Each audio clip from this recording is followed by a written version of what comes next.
चिंता करता है, मेरे होते क्यों डरता है कि मैं हूं ना, क्यों चिंता करता है, मेरे होते क्यों डरता है। ओम रोमाचार्य भगवंशी विद्यासागर जी मनेन्द्राय, आचार्य भगवंशी समय सागर जी मनेन्द्राय, जय सुशेश्वर निर्यापक श्रवण पूज्य मनीषी योग सागर जी मनेन्द्राय, पूज्य मनीषी निरोग सागर जी मनेन्द्राय, पूज्य मनीषी निर्मोह सागर जी मनेन्द्राय, पूज्य मनीषी निरामय सागर जी मनेन्द्राय, पूज्य मनीषी निर्वीक सागर जी मनेन्द्राय, गुणागौरव पूज्य मनीषी निष्कंप सागर जी, गुड़ सागर जी, सुदत्त सागर जी मनेन्द्राय, आदि ढाई दीप में विराजमान तीन कम नौ कटम राजों के चरणारविंद में जल फलादि जलादि अर्घम पूर्ण अर्घम निर्वपामीति। नमोस्तु महेशिति, नमोस्तु महेशिति। बोलो अतिशयकारी कुंडलपुर के बड़े बाबा की, गुना के अतिशयकारी श्री पारसनाथ भगवान की, आचार्य गुरुदेव श्री विद्यासागर जी समय सागर जी गुना में विराजमान पूज्य ज्येष्ठ और श्रेष्ठ प्रथम निर्यापक श्रमण पूज्य मुनि श्री योग सागर जी महाराज की, महावीर भवन में विराजमान पूज्य मुनि श्री निरामय सागर जी महाराज की, समस्त मुनि संघ की। चलते हैं आज बोलो पूज्य प्रशांत सागर जी निर्वेक सागर जी महाराज की। धन्य है ऐसे गुरुदेव जिन्होंने जब से पाठशाला का शुभारंभ किया है, हमारे नन्हे मुन्ने बच्चे प्रतिदिन पाठशाला में संस्कार प्राप्त कर रहे हैं और जो संस्कार दे रहे हैं निस्वार्थ भाव से। मैं उन सभी पाठशाला की बहनों को सादर आमंत्रित कर रहा हूं कि कृपया पधारें। 4 महीने से निरंतर सतत द्रव्य की थालियां सजा करके वो जो पुण्य लाभ अर्जित कर रही हैं और सबको अर्जित कराने में निमित्त बन रही हैं, उनके सम्मान में तालियां बजाएं और पाठशाला की बहनें पधारेंगी, दीप प्रज्वलन करने का सौभाग्य प्राप्त करेंगी और साथ में सोनाली जी माइक लेकर के ही हाथ में आएंगी। बालक और 2 बालिकाएं साथ में आए, 2 बालक 2 बालिकाएं। कर्मों को अपने तू भी काटता चल, दीप चलाता चल ओ बंधु, दीप चलाता चल, दीप चलाता चल ओ भाई, दीप चलाता चल। सारे तीर्थ धाम आपके चरणों में हो, सारे तीर्थ धाम आपके चरणों में, हे गुरुदेव प्रणाम आपके चरणों में। और साथ में ही एकता का प्रतीक 4 अनुयोगों के 4 शास्त्र हमारी बहनें सोनाली जी एवं हमारे भैया जी, आप भी आ जाएं शैलेन जी। हृदय में माँ जनवाणी और कंठ शारदा माता है, हृदय में माँ जनवाणी और कंठ शारदा माता है। जो भी मुख से लिया वचन वो वचन सिद्ध हो जाता है, वो वचन सिद्ध हो जाता है। बोलो द्वासांग जनवाणी माता की। पूज्य निरामय सागर जी महाराज हमारे समक्ष विराजमान हैं, उनके युगल चरणों में हम सब की ओर से नमोस्तु अर्पित करते प्रार्थना करते हैं कि धर्म भावना के माध्यम से हमें ज्ञान अर्जित कराने की कृपा करें। नमोस्तु नमोस्तु नमोस्तु। बोली अहिंसा परमो धर्म की, देवाय देव श्री पार्श्वनाथ भगवान की, आचार्य प्रभा श्री कार्तिकेय स्वामी की, संत श्रोमणी आचार्य गुरुवर श्री विद्यासागर जी महामुनि राज की, परम पूज्य आचार्य प्रवर श्री समय सागर जी महाराज की, परम पूज्य निर्यापक श्रवण श्री योग सागर जी महाराज की, 3 कम 9 कोटि मुनि राजों की, पूज्य मुनि श्री निरामय सागर जी महाराज की, समस्त मुनि संघ की। सभी बच्चे शांत बैठेंगे। पूज्य महाराज श्री आपको बहुत अच्छी यहाँ पर एक कहानी भी सुनाएंगे। शांति से बैठे, बिल्कुल चुपचाप। बोलो पारसनाथ भगवान की। बच्चों की पूजन हो चुकी है, बच्चे लोग घर जा सकते हैं। ठीक है, जाना है, बीच में नहीं उठना। किस किस को जाना हो? कहानी थोड़ी है, आज सामायिक का समय है आज तो। हाँ, यहाँ पर कार्तिक अनुप्रेक्षा नामक ग्रंथ का 12 भावनाओं का स्वाध्याय चल रहा है। कुछ दिनों के विश्राम के बाद पुनः 1 हफ्ते का हो गया विश्राम, 1 हफ्ते का हो गया था विश्राम। 1 हफ्ते के विश्राम के बाद पुनः ये क्लास शुरू हो गई है। अभी यहाँ पर वर्णन चल रहा है 5 अणुव्रतों का, ठीक है। 5 अणुव्रत, 12 व्रतों का वर्णन चल रहा है श्रावक के। उनमें 5 अणुव्रत होते हैं, 3 गुणव्रत होते हैं और 4 शिक्षा व्रत होते हैं। कल तक तो यहाँ पर गुणव्रत हो गए थे और सामयिक शिक्षा व्रत भी शुरू हो गया था। कल उसमें बताया गया था सामयिक करने के लिए क्या सामग्री हमें आवश्यक होती है। कोई भी प्रतिमाधारी श्रावक जब प्रतिमाओं का अणुव्रत के रूप में पालन करता है तो उसके लिए एक तो देव दर्शन प्रतिमा के रूप में आवश्यक हो जाता है। दूसरी होती है उसकी व्रत प्रतिमा। व्रत प्रतिमा में 12 जो व्रत बताए गए हैं उनका वर्णन उसके समक्ष होता है। वह उनको किस तरह पालता है इसका वर्णन कार्तिक अनुप्रेक्षा में आचार्य कार्तिक स्वामी बता रहे हैं। उसमें भी शिक्षा व्रत जो हमें आगामी काल में मुनि बनने की, यारिका बनने की शिक्षा देते हैं, इसलिए ये शिक्षा व्रत कहलाते हैं। इनके माध्यम से हम आगे बढ़कर फिर जो अंतिम लक्ष्य श्रावक का होता है, महिलाओं का अंतिम लक्ष्य आरिका बनना और पुरुषों का अंतिम लक्ष्य मुनि बनना, इन शिक्षा व्रतों के माध्यम से ही हम इन पदों को प्राप्त कर सकते हैं। तो सामयिक शिक्षा व्रत, सामयिक मतलब एक स्थान पर कुछ निश्चित समय के लिए मन, वचन और काया को एकाग्र करना, ये सामयिक कहलाती है। वैसे दूसरी प्रतिमा में एक सामयिक व्रत होता है, एक सामयिक प्रतिमा होती है और एक सामयिक चारित्र होता है। तीनों में बहुत अंतर है। सामयिक व्रत क्या कहलाता है? जो दूसरी प्रतिमा में व्रतों के भेद बताए हैं उनमें सामयिक व्रत होता है। इसके माध्यम से जो सामयिक प्रतिमा होती है उस प्रतिमा में हम सामयिक किस प्रकार करें इसका अभ्यास दूसरी प्रतिमा वालों को कराया जाता है। कभी कभी तीनों समय श्रावक प्रतिमा सामयिक प्रतिमा का अभ्यास करते हैं दूसरी प्रतिमा लेकर। कभी कभी 2 सामयिक का सुबह और शाम का भी अभ्यास करते हैं और नहीं बनता जघन्य से 1 सामयिक दिन में होना ही चाहिए। इस प्रकार अभ्यास के तौर पर दूसरी प्रतिमा में ये सामयिक व्रत रखा गया है।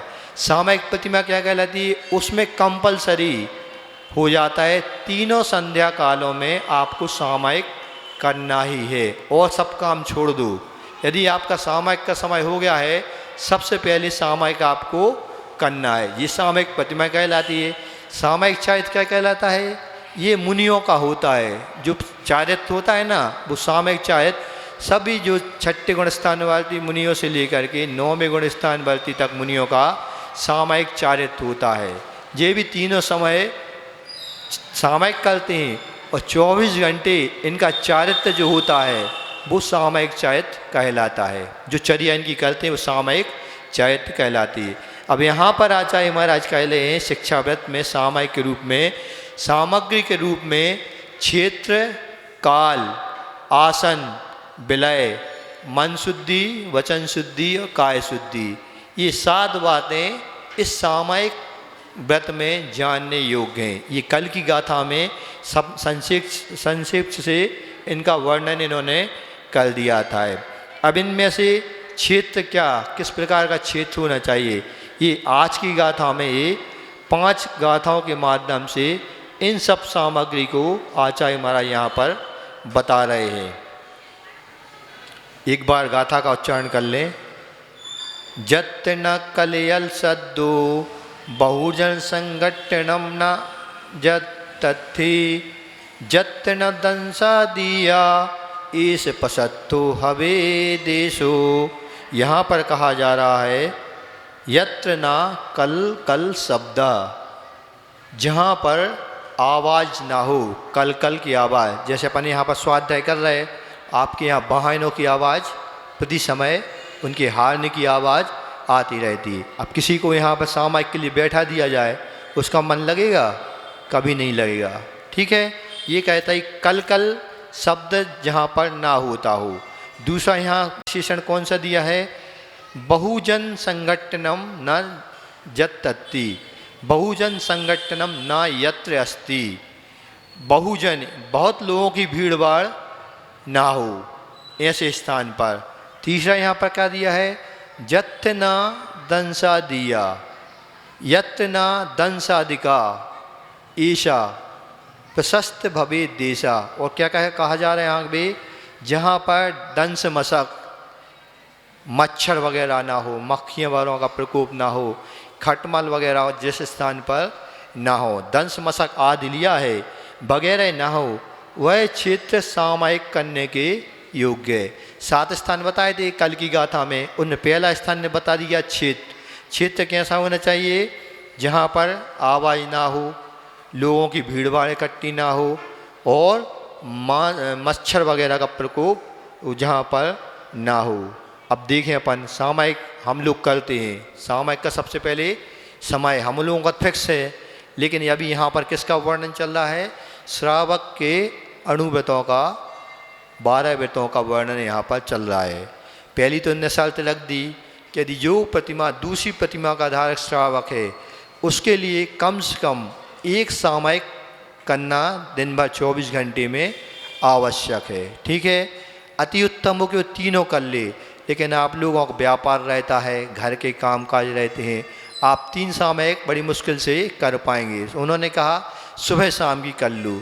जो प्रतिमाधारी श्रावक रहे प्राय करके सुबह और शाम दोनों संध्याओं में ये सामायिक करता है। अब सुबह कब करता है? सुबह प्राय सूर्योदय के पहले, क्योंकि सभी लोग वहाँ पर शांत अवस्था में रहते हैं, सभी प्राय अपनी निद्रा लेते रहते हैं, बच्चे लोग हों, घर के बड़े लोग हों। ठीक है, जिसको ही सामायिक करना है वो जल्दी प्रातः उठ करके और अपनी सामायिक को पूर्ण कर फिर मंदिर वगैरह में पूजन अभिषेक करने के लिए निकल जाता है। ये तो होगी सुबह की सामायिक। और शाम की सामायिक, जब शाम को भोजन वगैरह करने के बाद मंदिर में अभी उस समय जब शांति रहती है, कितने बजे का समय? उत्कृष्ट सामायिक आगे गाथाओं में समय बता रहे हैं। अभी तो उनने ये कह दी कि सब जिस समय मंदिर में यदि सामायिक करना हो उस समय भी शांति रहना चाहिए। मान लो बच्चों की पाठशाला लगती, कितने बजे से लगती? 7:30। उस समय के पहले अपन को सामायिक शाम की कर लेना चाहिए श्रावकों के लिए। क्यों? मंदिर फिर बाल से आने लगते हैं और दर्शनों के लिए श्रावक लोग भी आने लगते हैं। तो जो उत्तम समय बताया है वहाँ पर आवाज़ ना हो, बहुत लोगों की भीड़ ना हो, और ऐसी जगह बैठे हम लोग को आचार्य बता देते सामायिक करने के लिए पहले से, क्योंकि सुबह की सामायिक में तो अंधेरा रहता है, रात भर हम लोग एक पाटे पर रहते हैं, उसमें पिछी के द्वारा मार्जन करके वहीं विश्राम करते हैं, वहीं उठ करके सामायिक करने लगते हैं। तो उस समय में लोग दिक्कत नहीं आती, क्यों? पहले से ही कमरे की स्थिति जब दिन रहता है, रात्रि विश्राम के पूर्व में ही हम लोग को आचार्य से निर्देश दे देते कि अपना कमरा एक बार निरीक्षण कर लो, पाटा अपना व्यवस्थित लगा है कि नहीं लगा, मच्छर मक्खी वगैरह वहाँ पर है कि नहीं, उनकी व्यवस्था आप पहले से कर लो। ना ये क्या करेंगे, यदि नहीं होगी तो आपको सामायिक में परेशानी होगी, मच्छर काटेंगे, आपका शरीर हिलेगा डुलेगा, मन नहीं लगेगा, उपयोग इधर का उधर अपना चला जाएगा। तो ये दोष अपन को सामायिक में लगेंगे। ठीक है, पहले से ही हम लोगों को बता दिया। लेकिन श्रावक लोग क्या करें, उनके लिए स्थान घर पे हो तो वहाँ पर भी और श्रावक रहते हैं, बच्चे लोग रहते हैं, मंदिर में आ जाएं श्रावक लोग जो मतलब प्रतिमाधारी रहते हैं, उनके लिए मंदिर में अभी शांति नहीं मिलती, तो उनका एक निश्चित समय उनको बना लेना चाहिए जिस समय श्रावक लोग कम आती हो मंदिर, प्राय करके 7:30 के बाद ही दर्शन करने आते हैं। उसके पहले यदि वो चाहें तो अपनी सामायिक को पूर्ण कर सकते हैं। जी इस गाथा का यहाँ कहा जा रहा है, जहाँ मनुष्यों का, गाजी बाजों का, पशुओं का, वाहनों की आवाज़ों का कोलाहल ना हो तथा शरीर को कष्ट देने वाले डांस, मच्छर, बिच्छू, सांप, खटमल, शेर आदि जंतु ना हो। सारांश यह है कि चित्त को क्षोभ पैदा करने के कारण जहाँ ना हो वहाँ हमें सामायिक करनी चाहिए। अब आगे सामायिक का काल बताइए। ये तो क्या क्षेत्र का उन्होंने पूरा बता दिया कैसा करना चाहिए। आगे सामायिक का काल जो दूसरा इन्हें स्थान पहली गाथा में लिया था, क्षेत्र काल। काल कैसा होना चाहिए, इसके लिए आचार्य महाराज गाथा दे रहे हैं। पुब्बन्ने मज्जन्ने अवरण्ये तिहि विनालिया छक्को सामायस्य कालो सविनय निशेष नेदिठो। यहाँ बताया जा रहा है कि सामायिक का काल उत्कृष्ट कब से कब तक रहता है, कौन सा समय रहता है, कब हमें सामायिक का उत्कृष्ट काल करना चाहिए। तो आचार्य जी ने एक और चीज़ हाई को लिखा है सामायिक के लिए, बहुत अच्छा हाई को है, आप लोगों ने पढ़ा होगा। सामायिक में तन कब हिलता यह देखना। क्या कहा, सामायिक में क्या, कई लोग आके हम लोग पूछते हैं महाराज मन नहीं लगता, माला फेरने सामायिक करने बैठते हैं मन नहीं लगता, आप लोग क्या करते हैं।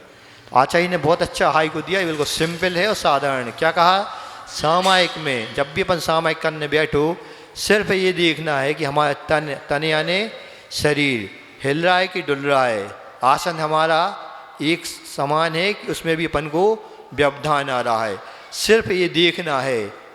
क्या करना, कुछ नहीं करना सामायिक में, वो तो मंत्र बेनना है बात की बात है, लेकिन सामान्य से ये कहा जाता है कि मन वचन और काय हमारे एकाग्र होना चाहिए। एकाग्र कब होंगे, जब हमारा मन एक वस्तु पर टिका होगा। और एक वस्तु क्या है, बस अपने शरीर को देखते रहो, हिल तो नहीं रहा, हिल रहा है तो क्यों हिल रहा है, आसन के माध्यम से या कोई बाहरी पदार्थ मच्छर वगैरह हमें परेशान कर रहा है, आवाज़ हमें परेशान कर रही है। इसमें ये देखना है सामायिक में तन कब हिलता, हमारा शरीर कब हिलता है। यदि ये देखते रहेंगे और जो समय उसका काल निर्धारित किया है उतने समय हम देखते हैं तो उत्कृष्ट सामायिक की हमारी मानी जाती है, जिसमें ना शरीर हिलता है, ना मन और ना हमारा वचन। तो यहाँ पे यही कह रहे हैं पुब्बन्ने मज्जन्ने अभरन्ने। काल के 3 प्रकार बताए हैं। एक कहलाता है क्या, पूर्वान, ठीक है, एक मध्याह्न और एक अपराह्न। पूर्वान काल कहलाता है सूर्योदय का समय, पहले का समय। मध्याह्न काल 12 बजे का समय और अपराह्न काल है शाम की संध्या का समय। ये 3 कालों में हमें सामायिक करना चाहिए। ये 3 काल विशेष तौर पर ना इनमें हम पढ़ाई करें, ना स्कूली शिक्षा, ना शास्त्र स्वाध्याय, सिर्फ सामायिक में कोई भी चिंतन करें या चिंतन नहीं आता हो तो मंत्रों का जाप करें। एक संस्मरण है, जब सबसे पहले हम लोगों की दीक्षा हुई, पहले दिन आचार्य जी ने हम लोगों को उपदेश दिया।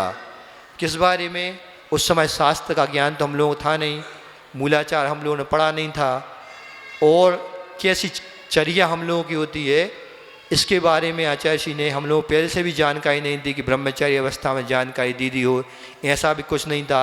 हम लोग डायरेक्ट प्राय करके सभी जो महाराज बने थे अपने अपने घर से गए थे। सामान्यतः जैसे श्रावक लोग आप लोग रहते हैं वैसे ही हम लोग वहाँ पर जीवन यापन घर में रहकर होता था। सामान्य से कुछ उपवास वगैरह अनशन वगैरह आचार्य जी ने हम लोग को 64 रिद्धि वगैरह के व्रत उपवास के रूप में करने को दिए थे। इसके अलावा कुछ भी साधना सामान्य से अपनी जो भी चलती थी घर पर रहकर वो करते थे। डायरेक्ट दीक्षा हो गई।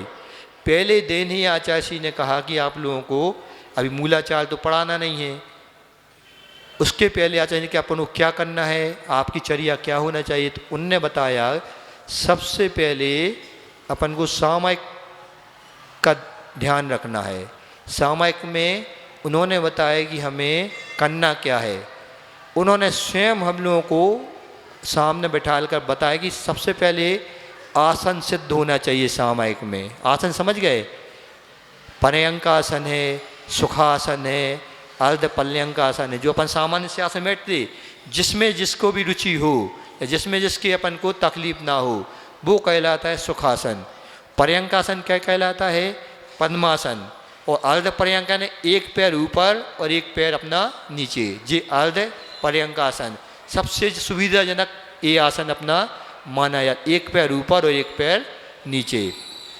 तो आचार्य जी का कहना था कि सबसे पहले हमें आसन सिद्ध करना है। यदि हमें सामयिक में उत्कृष्टता लाना है, एकाग्रता लाना है, यदि हम इसको सिद्ध नहीं करेंगे तो 100 जन्म में भी हम सामयिक विशुद्धिपूर्वक कभी कर नहीं पाएंगे।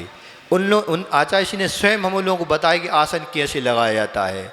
हर चीज़ की उन्होंने एक एक चीज़ बताई, जैसे आहारचर्या के लिए अंजलि कैसे बांधी जाती है, कैसे खड़े होना चाहिए, कितना पैरों में अंतर होना चाहिए, शरीर की स्थिति कैसे होनी चाहिए। इसी प्रकार सामयिक में मेरुदंड जो अपनी रीढ़ की हड्डी कहलाती है वो पूरी सीधी होना चाहिए, उसमें भी थोड़ी सी जो अपनी ना खिंचाव हो और न एकदम नीच आगे की ओर झुकी हुई हो। सामान्य अवस्था में अपना श्वासोच्छ्वास बिल्कुल सामान्य तरीके से आना जाना चाहिए, तो समझ लो आपकी बैठक आसन अपना सही लगा हुआ है।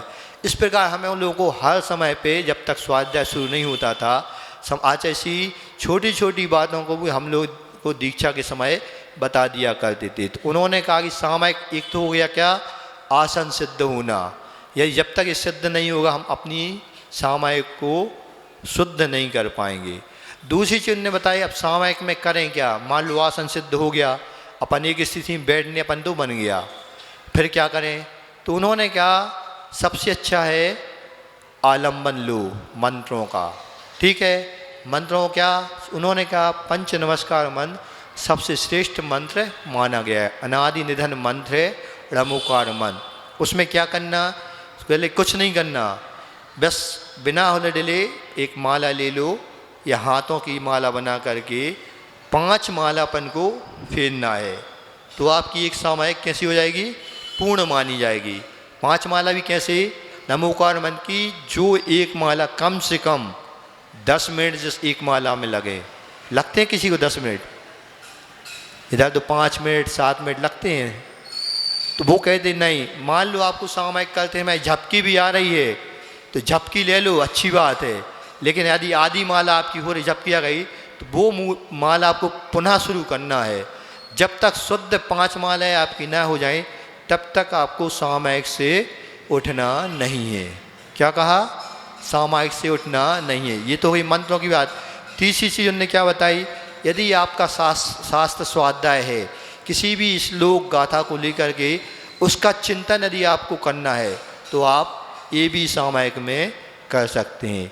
पंच नमस्कार मंत्र में अरहंत सिद्ध आचार्य उपाध्याय सर्व साधु, इनके मूल गुणों का भी अपन उसमें चिंतन कर सकते हैं। इस प्रकार आपकी सामयिक की ये विधि हम लोगों को सबसे पहले आचार्य जी ने बताई थी। तो यहाँ कहा जा रहा है तीनों कालों में, पूर्वान्न मध्याह्न अपराह्न 3 कालों में नालिया छक्कू, नालिया यानी होती घटिका, 3 कालों में 6 घड़ी, छक्कू यानी 6 घड़ी सामयिक का काल कहा है।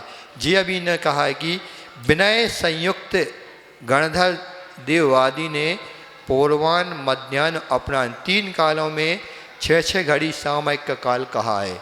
अब घड़ी का मतलब क्या होता है, घड़ी होता है एक घड़ी होती है 24 मिनट की, कितने की, 24 मिनट की, और 24 घंटे में कितनी घड़ियाँ होती हैं, 60 घड़ी होती ना, 24 घंटे में 60 घड़ियाँ होती हैं, और एक घड़ी होती 24 मिनट की। अब इन्होंने कहा 6 घड़ी, 6 घड़ी कितने की हुई, तो एक घड़ी हुई 2 घंटे 24 मिनट की, 6 घड़ियाँ होती हैं। ये काल है उत्कृष्ट सामयिक का। सामयिक के काल के हिसाब से 3 भेद की, एक उत्कृष्ट, एक जघन्य, एक मध्यम।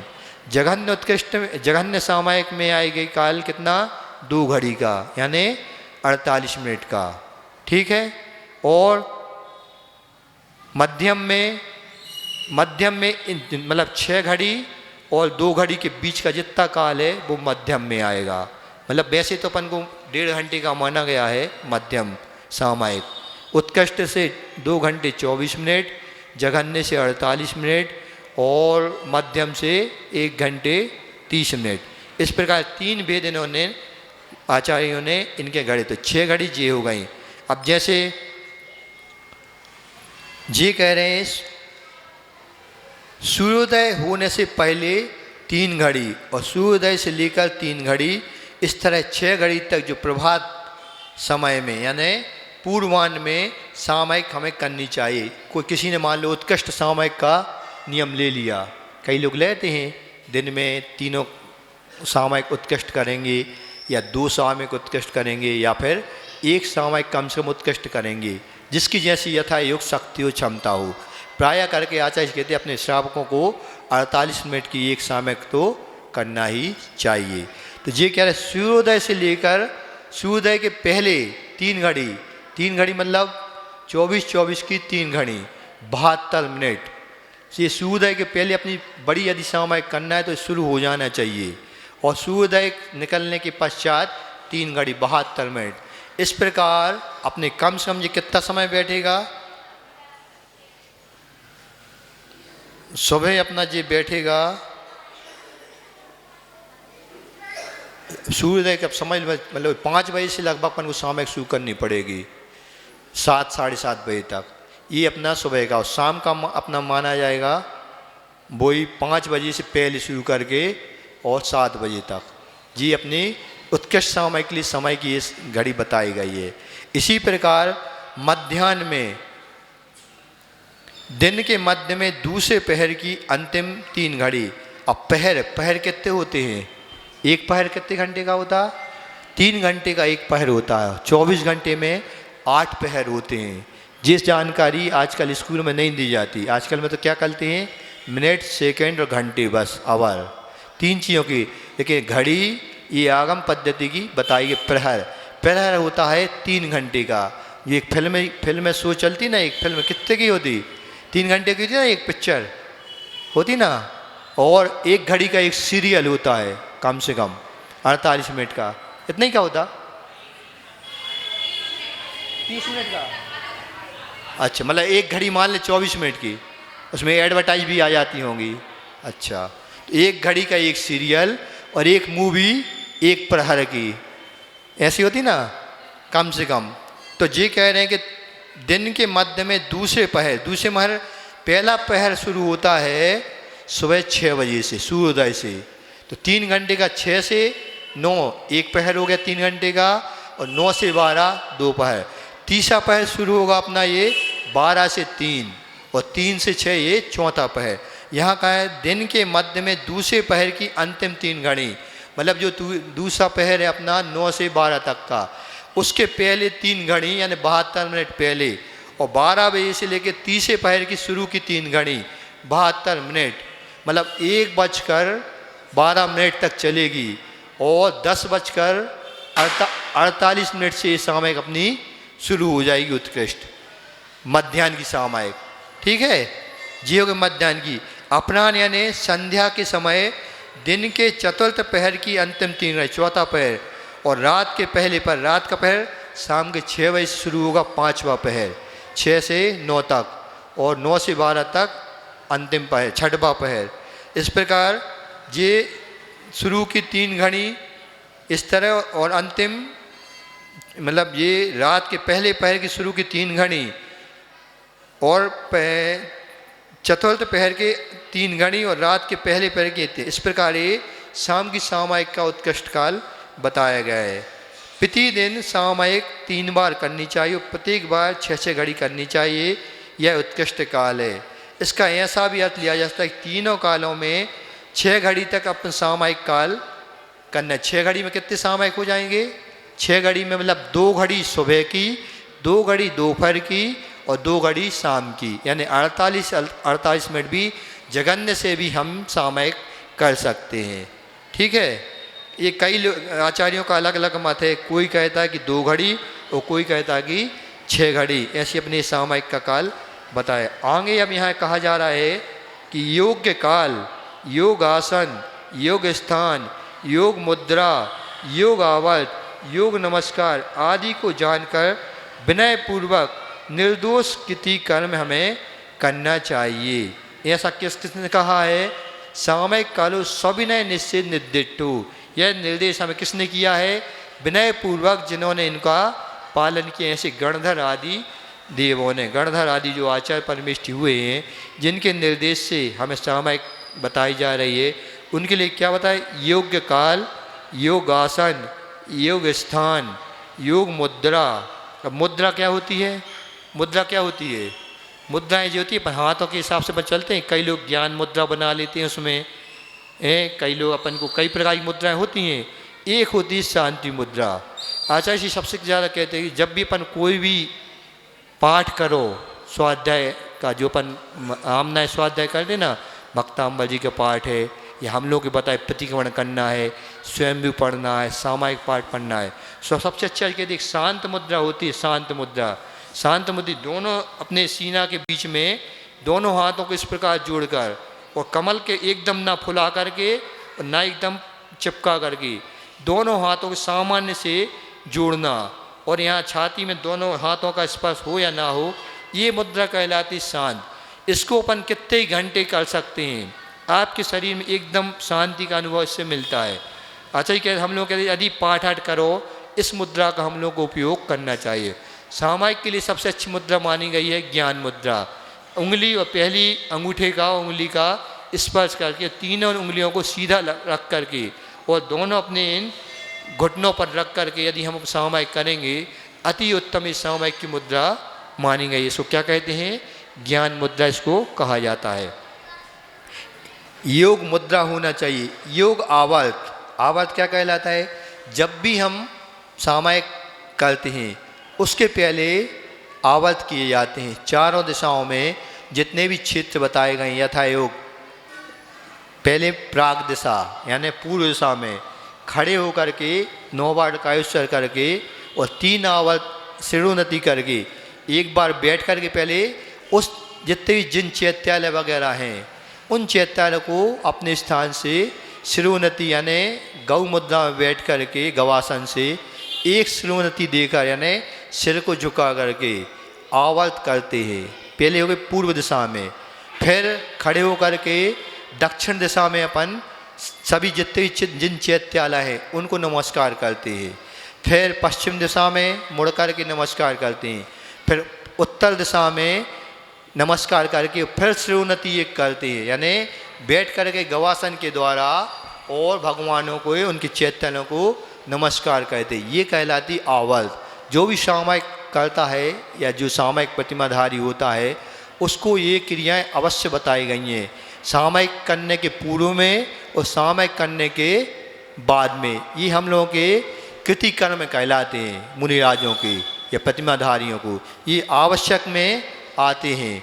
तो यहाँ पर कहा जाए कि योग आवर्त और योग नमस्कार, जो बैठ कर के नमस्कार सुन्नति होती है उसको योग नमस्कार कहा। आदि को जानकर विनयपूर्वक निर्दोष कृति कर्म करना चाहिए।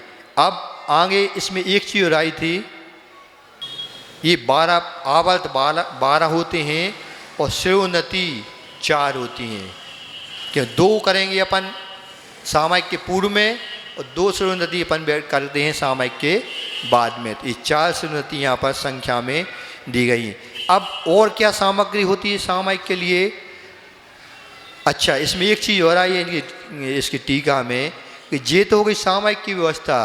आचार्य यहाँ कहें प्रतिक्रमण आदौ काला ज्ञातव्या तथा चौक्तम योग काल आसन स्थान मुद्रा आवर्त सुन्नति विनीन यथाजात कृति कर्म अमलम भजेत। यहाँ पर कहा जाता है जिस प्रकार सामयिक हम यथा योग यथा समय पर करते हैं उसी समय जो भी छठ आवश्यक बताए हैं उसको भी हमें यथा समय पर करना चाहिए। प्रतिक्रमण हुआ, सबसे पहले उठते हैं हम लोग स्वाध्याय के बाद बिल्कुल सुबह की बेला प्रतिक्रमण करते हैं तो यथा समय आचार्य जी कहते हैं जो समय उसका निश्चित किया है सुबह सामायिक के पहले प्रतिक्रमण करना चाहिए और शाम को भक्ति या जो अपनी वंदना होती है अपना जैसा एडजस्ट होता है उस प्रकार दिनचित अपन को ये शाम का प्रतिक्रमण कर लेना चाहिए। तो इसने कहा कि सामायिक के अनुसार ही प्रतिक्रमण और छठ आवश्यक होते हैं। देव वंदना करना है, वंदना करना है, एक भगवान की स्तुति करना है, जी हमें सब कार्य आवश्यक समय पर होने चाहिए। सबसे ज़्यादा आचार्य श्री यही कहते थे। हम लोग जब दीक्षा लेके हम लोग सुबह आचार्य जी बैठते थे स्वाध्याय वगैरह करने के लिए,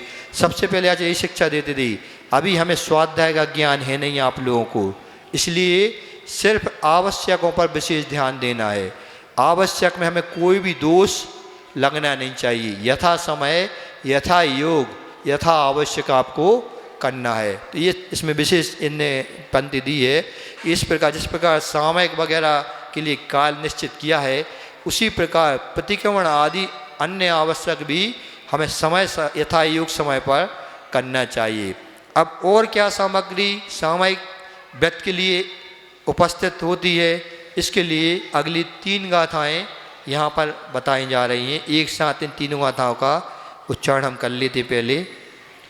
वंदिता पंजकम अहेवा उड्डीण उब्बहो निच्चा काल प्रमाणम किच्चा इंद्रिय वावार वर्जिदो होम जिन बैणी यज्ञ मणु संबुट काओय अंजलिम किच्चा ससरूबे संलीनो वंदन अत्तम विचिंतन्तो किच्चा देश प्रमाणम सब्बम सा वज्ज वज्जिदो होम जो को बदिसामय्यम सो मुनि सरिसो हवे तावे।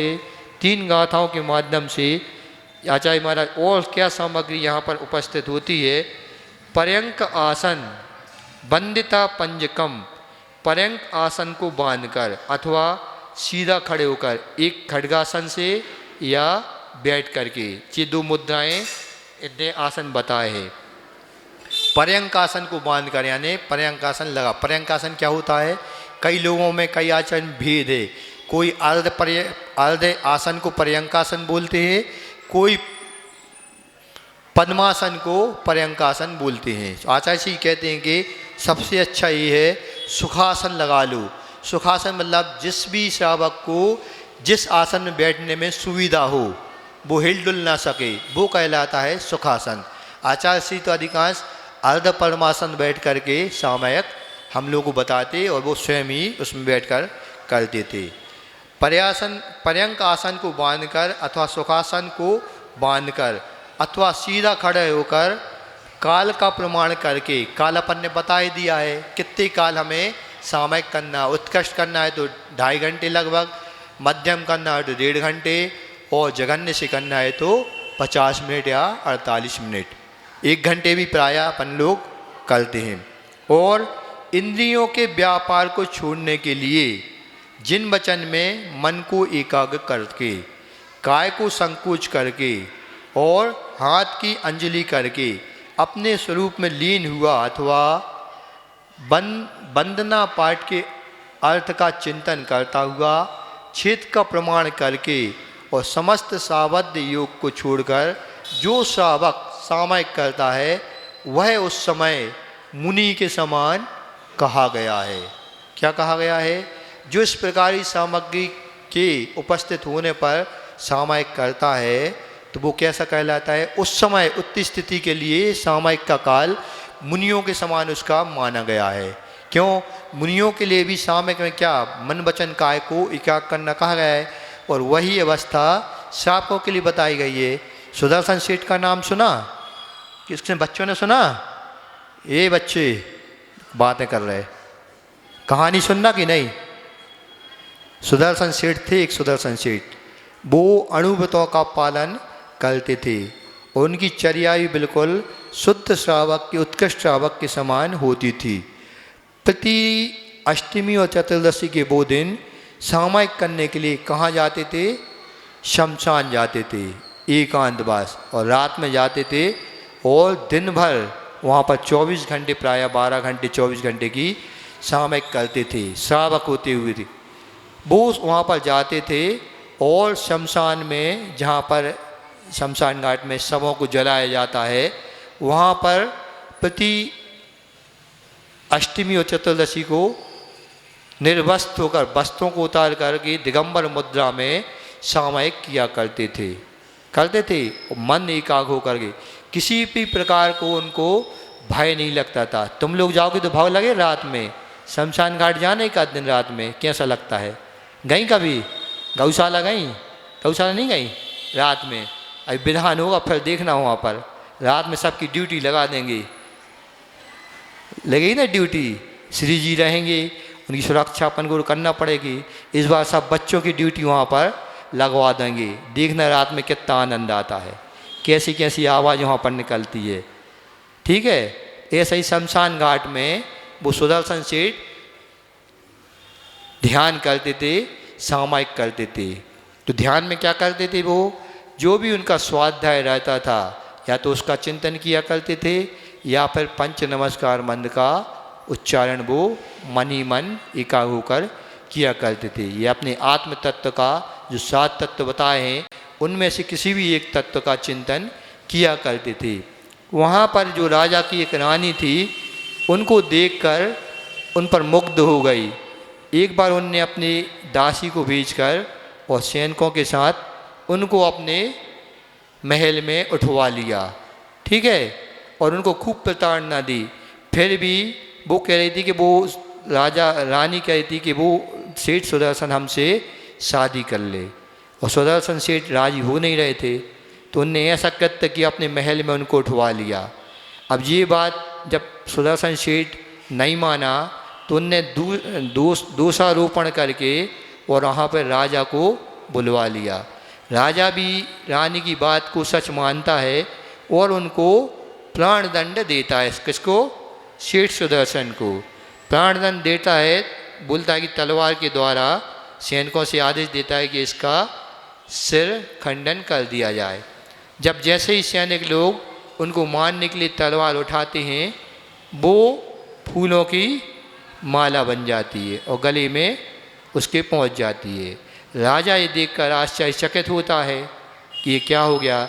जब पूरी बात राजा को पता चल जाती है तो वह उनको छोड़ देता है और फिर उनकी पूजा मतलब उनको पूजने योग्य मान करके उनको यथायोग्य सम्मान करता है। यह दृष्टि देख करके सुदर्शन सेठ को वैराग्य हो जाता है कि देखो संसार में क्या क्या होता है।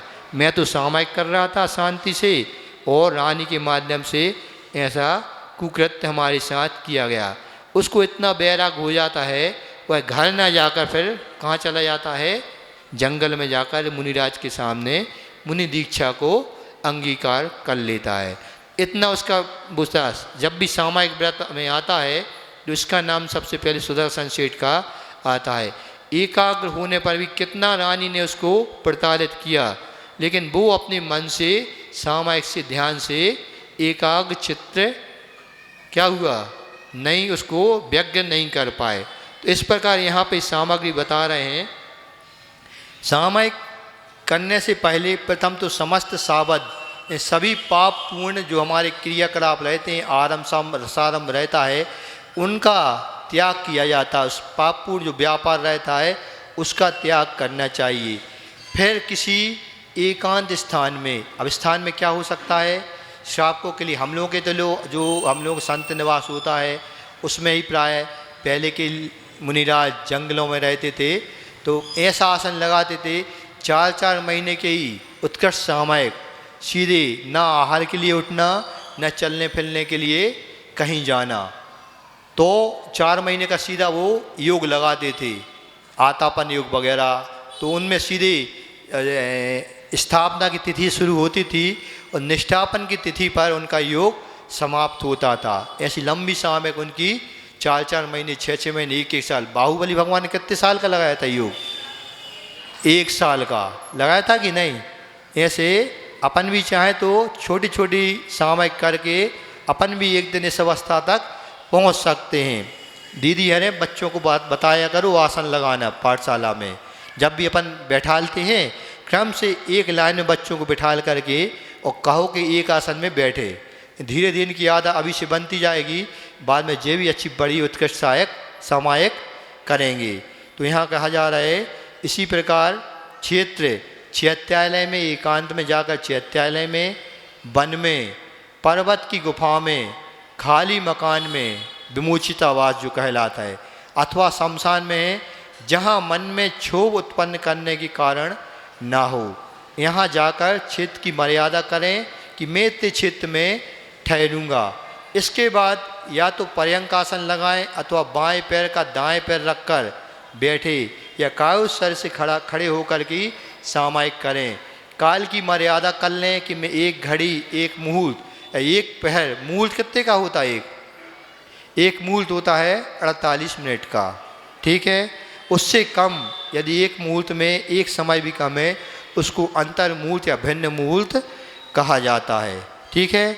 एक घड़ी 24 मिनट की, एक मुहूर्त 48 मिनट का, या एक पहर यानी 3 घंटे का, या एक दिन रात 12 घंटे का दिन और 12 घंटे की रात तक पर्यंक आसन या सुखासन में बैठकर अथवा कायु शरीर खड़े होकर सर्वसावध योग का त्याग करता हूँ। सर्वसावध योग क्या कहलाता है? मतलब जो क्रियाएं अपने मन वचन का है आरंभ सारंभ में लगा हुआ होता है, व्यापार के माध्यम से या गृह कार्य के माध्यम से जो भी हमारे कार्य होते हैं उनमें कहीं ना कहीं छोटी थोड़ी बहुत भी हिंसा होती रहती। सावध ध्यान होता है पाप। इनको छोड़ करके सावध योग में बैठ करके सर्व सावध योग का त्याग करके उसमें बैठता है। इसके बाद क्या कहा गया है? इंद्रिय व्यापार को रोक दें। इंद्रियां कितनी होती हैं? 5 इंद्रियां, स्पर्शन, रसना, घ्राण, चक्षु और कर्ण। कई लोग देखते हैं मान लो स्वाध्याय बैठे हैं, बच्चे बैठे हैं एक दूसरे से लड़ रहे, नहीं समझे, या आपस में महिलाएं बातें कर रही, करती ना, घर की बात मंदिर में होके होती है। सबसे अच्छा खाली समय यही रहता है। सामायिक करने वालों के लिए भी मंदिर सबसे अच्छा स्थान बताया है और महिलाओं के लिए बात करने के लिए भी ये सबसे अच्छा स्थान बताए। घर में तो इतने कार्य रहते हैं, फुर्सत नहीं मिलती।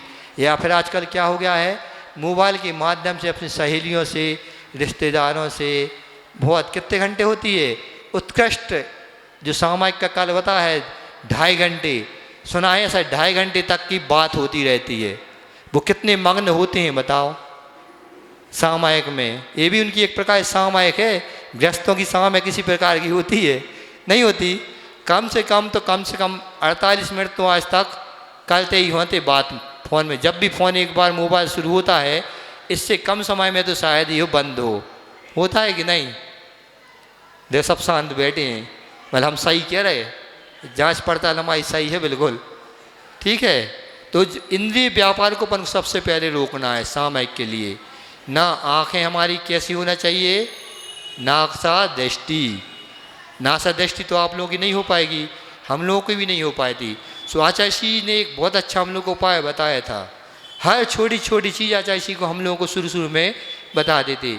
अब सामायिक में अपन की नासा दृष्टि हमारे बनाना है, क्या करना है?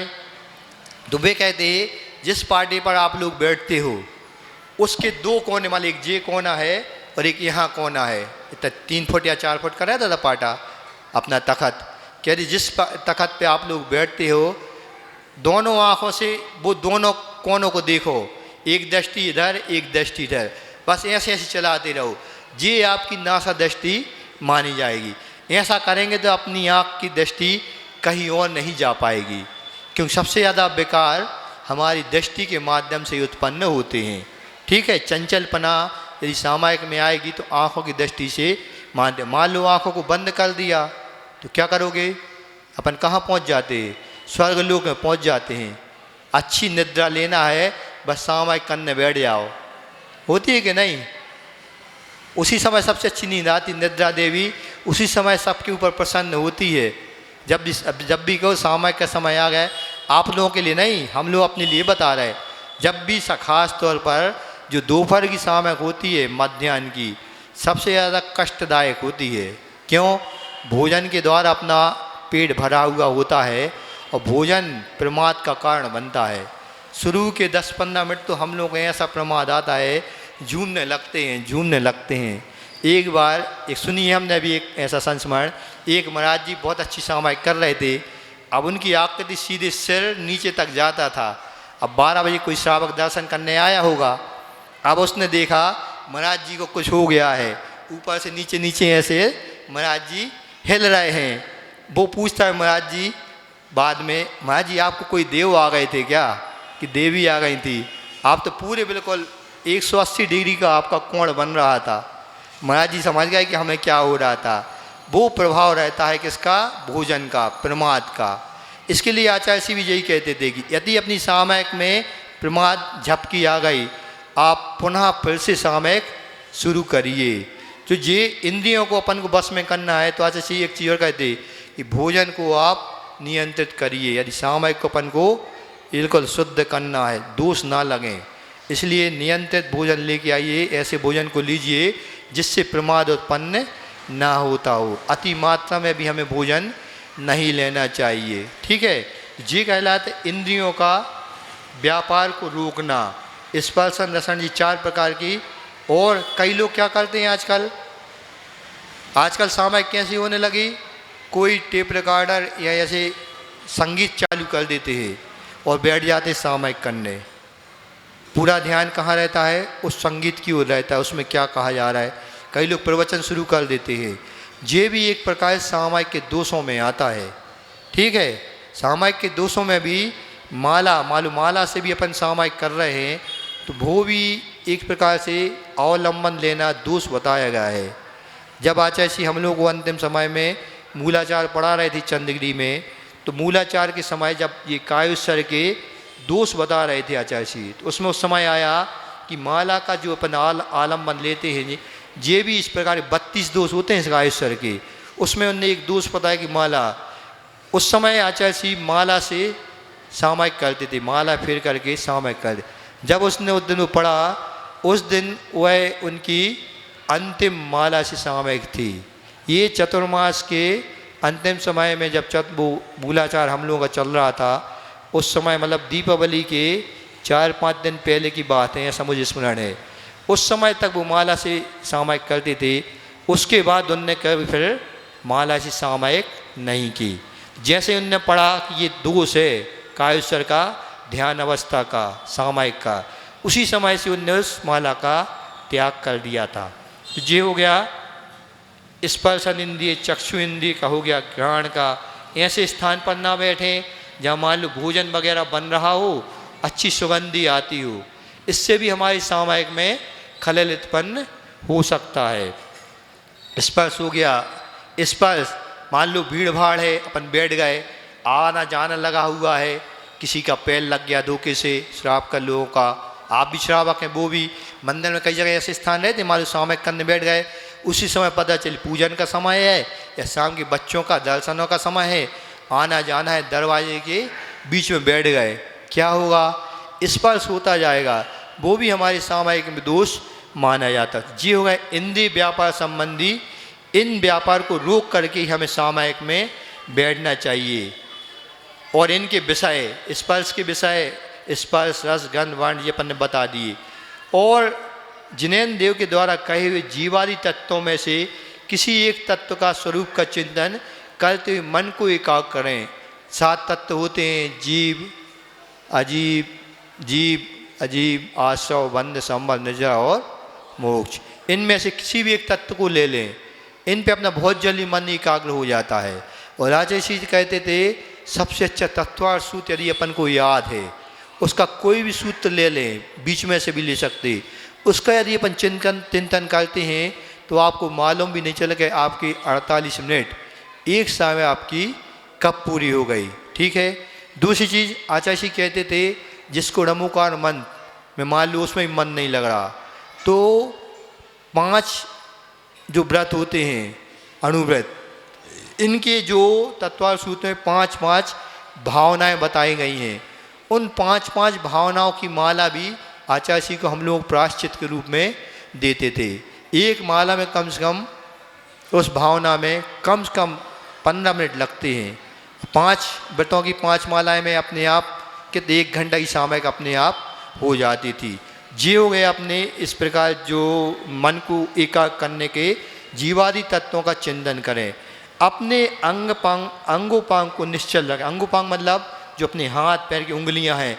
अधिकांश हम लोग देखते हैं कि आसन तो सिद्ध हो जाता है लेकिन मुद्रा अपनी गड़बड़ होने लगती है। मुद्रा हिलने डुलने प्राय करके मच्छर आ गया तो हाथ से भगा दिया, ये कहलाती मुद्रा अंगोपांग। इनको भी अपन को जहाँ तक कोशिश बने एकाग्र करके रखना, बांध के रखना चाहिए अपने अंगों उपांगों को। फिर दोनों हाथों को मिला मोती भरी सीप के आकार की तरह अंजलि बनाकर अपने शुद्ध बुद्ध चिदानंद स्वरूप में लीन होकर अरहंत सिद्ध आचार्य उपाध्याय सर्व साधु जिन वाणी जिन प्रतिमा जिनालय की वंदना करने के लिए आवर्त करना चाहिए। सामायिक करने के पहले अपन को आवर्त करना चाहिए। वंदना करने के लिए 2 शिरोन्नति, 12 आवर्त, 4 प्रणाम और त्रिशुद्धि को करें। त्रिशुद्धि यानी मन वचन और काय की शुद्धि को हमें कर करके आवर्त करके फिर हम सामायिक में बैठें। ठीक है। और एक एक कायुसर इसमें होता है। आवर्त में 3-3 आवर्त एक एक प्रणाम किया जाता है। देव वंदना करते हुए प्रारंभ और समाप्ति में जमीन में मस्तक टेक कर प्रणाम किया जाता है। 2 श्रीमती यह कहलाती है। इसके बाद क्या करना जाता है? मन वचन और काय रूपी समस्त सावध व्यापार से रहित शुद्ध होकर के सामायिक को शुरू करना चाहिए। इस प्रकार जो श्रावक शीत उष्ण आदि की परिचय को सहता हुआ विषय कषाय से मन को हटाकर मौन पूर्वक सामायिक करता है वह महावृत्ति के तुल्य होता है, क्योंकि उस समय उसका चित्त हिंसादि आदि 5 पापों से अनासक्त रहता है, यानी विरक्त रहता है। यद्यपि उसके अंतरंग में संयम को घातने वाले प्रत्याख्याना वर्ण कर्म के उदय से मंद अविरति परिणाम रहते हैं, फिर भी वह उपचार से महावृत्ति कहा जाता है। समझ में आ गई? ये जितने समय हम उत्कृष्ट सामायिक को करते हैं, जघन्य सामायिक को उत्कृष्ट रूप से मतलब बिना हिले डुले करते हैं, तो उस समय आप मुनियों की कोटि में उपचार से माने गए हैं। ऐसा होने से निर्गंत लिंग का धारी और 11 अंग का पाठी अभव्य भी महाव्रत का पालन करने से अंतरंग में असंयम भाव के होते हुए भी ऊपरिम ग्रेवियक ऊपर के स्वर्गों में उत्पन्न हो सकता है। इत्यादि विशुद्धि से हम सामायिक करते हैं श्रावक बनकर, ऊपर के 9 ग्रेवियक जो होते हैं वहाँ हमारा जन्म यथासंभव हो जाए। इस तरह जब निर्गंत रूप का धारी अभव्य भी सामायिक में, मान लो कोई अभव्य व्यक्ति है वह भी सामायिक में इस कारण इस प्रकार से सामायिक को करता है तो अहमेंद्र का पद उसे प्राप्त हो सकता है। और अब कहते हैं कि इनमें गाथा में क्या दिया है? 5 अतिचार सामायिक में, सामायिक जो भी व्रत कहे गए इन सबके अतिचार बताए गए। कहाँ पर? तत्वार सूत्र में। यहाँ पर भी अतिचार बताया जा रहा है कि 5 अतिचार योग दुष्परिधान, अनादर और स्मृति निष्पस्थान। क्या? 3 योग होते हैं, मन वचन काय, इनका दशा। सामायिक के समय योग अर्थात मन वचन और काय की दुष्ट प्रवृत्ति करना, मन के द्वारा उल्टी सीधी बातों को सोचना। समझ गए? मन में भगवान के सामने बैठे हैं, मन हमारा बाजार में है, हिंसात्मक प्रकृतियों में हमारा मन जा रहा है, किसको मारना है, कैसे सजा देना, कैसे प्रताड़ित करना है, इस प्रकार का मन सामायिक में हो रहा है, ये उसका मन का अतिचार माना गया है। इसी प्रकार वचन के माध्यम से वचन अपने मन में चलते रहते अंतर्जल आज सोच से इस प्रकार के कटु वचन हमें बोलना है, ये मन वचन का दुष्प्रधान कहलाता है। और काय हमारे मतलब हिल डुल रही है तो वो हमारा काय का दुष्प्रधान कहलाता है।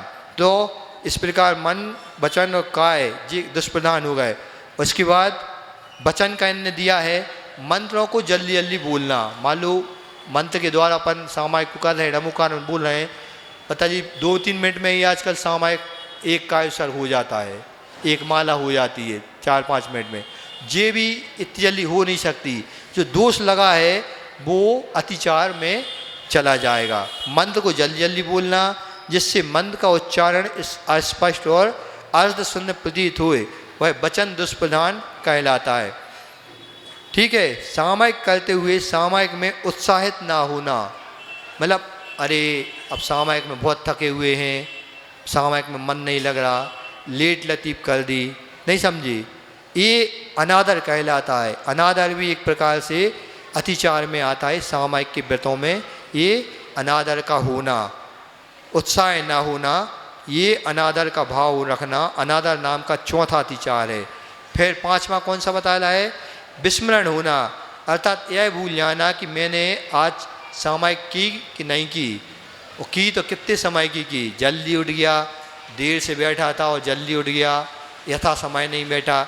इस प्रकार का हमें स्मरण में ना रहना, ये कहलाता है स्मृति नुपस्थान नाम का 5वां अतिचार। इस प्रकार ये 5वां ही अतिचार रत्नकांड श्रावक 4 में भी आए हैं और तत्वार सूत की उसमें अधिकारों में भी ये कहा गया है। इस प्रकार सामायिक नाम का प्रथम शिक्षा व्रत का व्याख्यान यहाँ पर समाप्त हो रहा है। बोलिए अहिंसा परमो धर्म की।